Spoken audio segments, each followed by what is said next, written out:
Welcome back to Star Trek Frontiers. We're getting close in the first reconnaissance mission to figuring out what the disturbance is in this sector of space. We only have 3 red tiles left to explore. One of them has the mystery on it, and it could be the first one. Alright, so we're up here, Lursa and B'etor. We are starting our turn on a dry dock, which means we get to have 1 white crystal to use on our turn. I believe it's a crystal and not a token. Let me quickly check that. Oh, it's a white data token. It's a token, so it's not a crystal in our inventory. Okay, I am going to have a look at our cards. We want to explore space if we can. This is going to be our last turn. The dummy player, of course, is going to go first. So let's go ahead and process that. And this should be the last turn for the round 2. Alright, this is very simple. Dummy player has no more cards to draw. The dummy player is going to announce end of round. And because they go first, Lursa and B'etor get 1 more turn, and that's going to be the end of round 2. We will be into round 3 in the next episode. So I'm going to process the last turn for Lursa and B'etor and the end of round 2 in this video, and that will be it. So let's see if we can do some exploring. Going to go down here to the data core and do what we need to do for the end of the round for our last turn. Alright, so to be able to explore 1 more sector of space, we need 4 movement. Well, I have absolutely no movement cards whatsoever, but I do have 6 cards. I'm going to use 4 of them sideways for movement. 4 cards for 4 movement. They're not really going to do me of any other use. So I've now generated 4 movement. So let's go to the board and take a look at that. So we've generated 4 movement. We're going to go 1, 2, and 3, 4 exploring here, which means we are going to draw the top tile off the 3 red ones, and it is not the center spaces where the anomaly or what we're looking for is going to show up. So what we have here is a research station with gold mana. We have a Class H planet. We have now something new, a Borg Sphere and a Dominion starbase. So let's place that where it should go, which should be right there. And we're going to take a look at the Borg Sphere because it is new to the sector of space. And I'm going to zoom out so that I can read the card. I'll be back in a second. Alright, so let's take a look at the Borg Sphere. When revealed, place a Borg Sphere token face up on the space. Okay, we're going to do that. We have these lovely Borg Sphere tokens. They have kind of a red back with a little Borg Sphere on it. And what do we have? Wowzer, nasty, biogenic and disruptor weapons, 9 shields, 7 fame, hitting for 5 damage, but with disruptors. Ouch, and biogenic. Oh, that is one brutal ship that we have to deal with. It's adjacent to us now. Alright, let's continue on looking at the Borg Sphere card. Effect, no ship can enter space that's occupied by a Borg Sphere.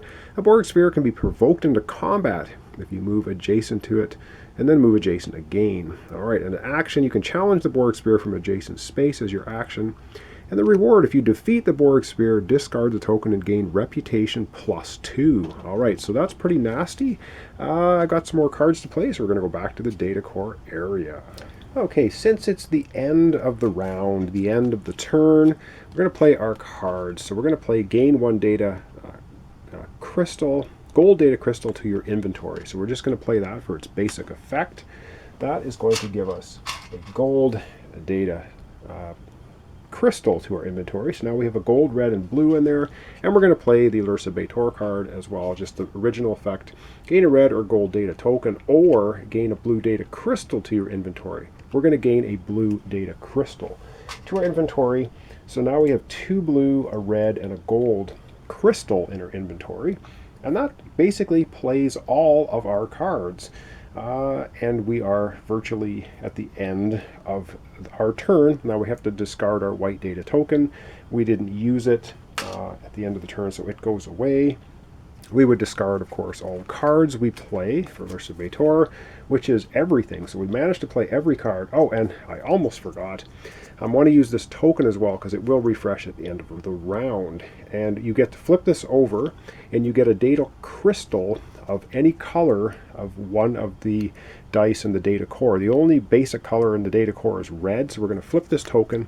We're going to get a red data crystal. So as a total now, we have 2 red data crystals, a gold data crystal, 2 blue data crystals in our inventory, and that'll be good for us at the start of round 3.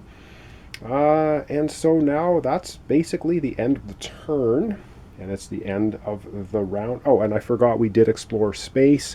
We're going to get 1 experience for that. We're 1 away from leveling up as well. Almost forgot that. So now we'll come back and we will process end of the round. Okay, so we're going to do end of round. So I'm going to change this to round 3 so I don't forget. This will be the beginning of round 3. We don't know which order we're going to be going in yet, Lursa and B'etor or the dummy player. But we do need to re-roll the data in the core at the start of the round. And this time we get 2 red and we get a gold mana in the source for our data core. So that's the first step.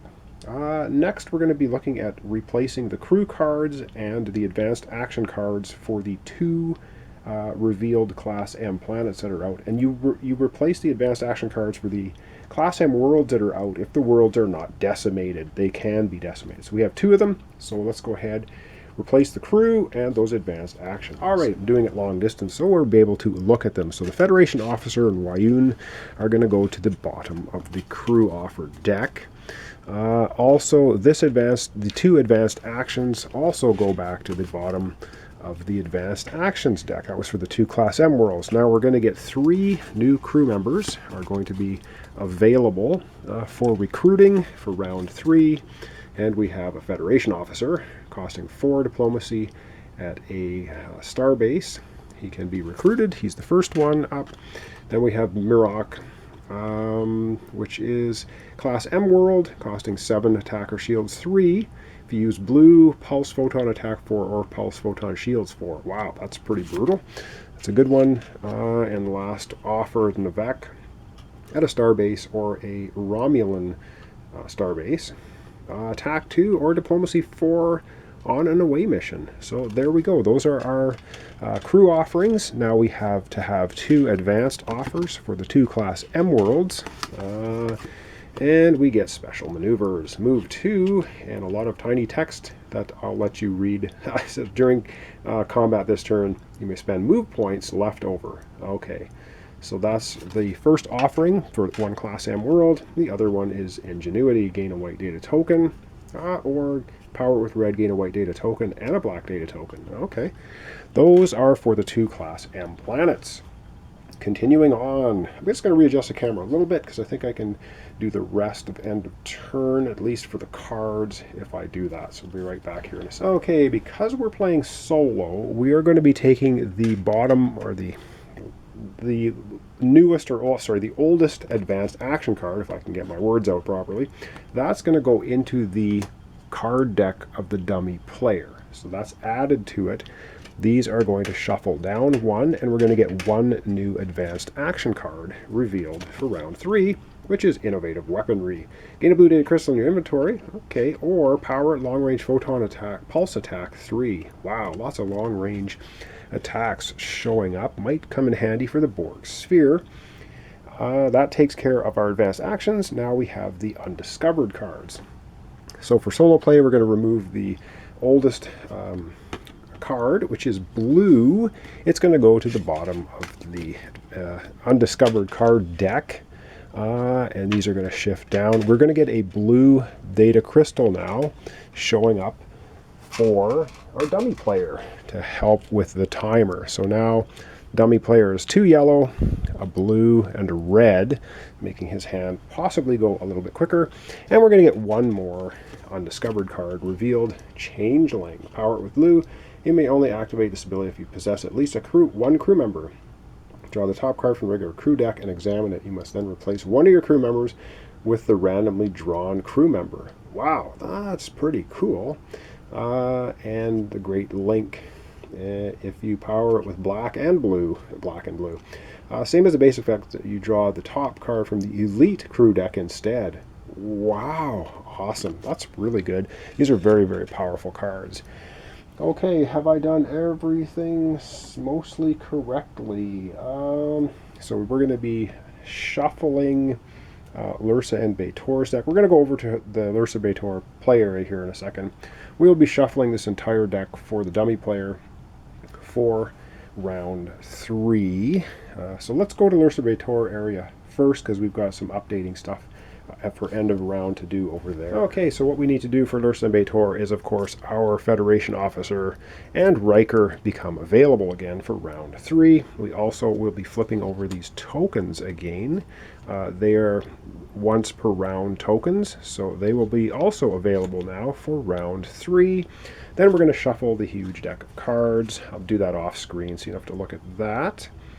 And then it's going to be a matter of choosing tactics. So we're going to be discarding our number 4 tactic. We won't be able to choose that for round 3. It goes away.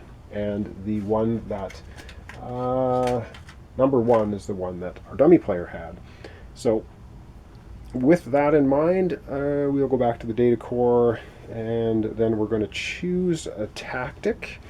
I think we need to shuffle our cards first, draw up our hand of 5, and then we're going to choose a tactic. So I'm going to do that off screen, but then we're going to go to the data core and choose our tactic, and then we will know which turn order to start round 3 with. Okay, so I've shuffled the dummy deck. I have shuffled the Lursa B'etor deck. We're going to draw 5 cards for Lursa B'etor, because that may affect which tactic we're going to choose for round 3. Which cards? So we have synthesized data, we have a move for explorer, we have battle stations, isolytic burst, love it, and power to the shields. Okay, so with those cards in mind, we have a choice of, we can take 2 evaluation. When you take this tactic, discard up to 3 cards, including damage from your hand. Draw that many cards, shuffle and discard pile back into your ship deck. That's tempting. When you take this tactic, take 1 data die of a basic color, red, blue, gold, from the core, put it on this card. We have tons of tokens. I don't think we're going to worry about that. Fortune, when you take this tactic, immediately draw 2 cards. That's also pretty good. Or one time during this round, you can take another turn immediately. I think we're just going to go ahead and take Fortune. By taking Fortune, then the dummy player is just going to shuffle cards, and the dummy player is going to take number 6. So we're actually going to go first. Wow, that's pretty awesome. And these 2 then will return back to here. I don't know if we're going to get to round 4. I think we'll probably are going to be able to explore quicker. So we're going to get to draw 2 extra cards. So we will actually be going first in the round, and then the dummy player will be following us. So we get to draw 2 more cards, 2 more cards, and let's see what we got for Lursa and B'etor. Okay, we got Inventiveness, gain a gold data crystal or long range photon attack 3, and we got battle stations. Okay, attack 4. We've got quite a bit of attack. Attacker shields 2, long range attack 3. Attacker shields. I think we could blow that Borg Sphere away. But we're going to find that out in the next episode, because I'm going to be leaving it off here.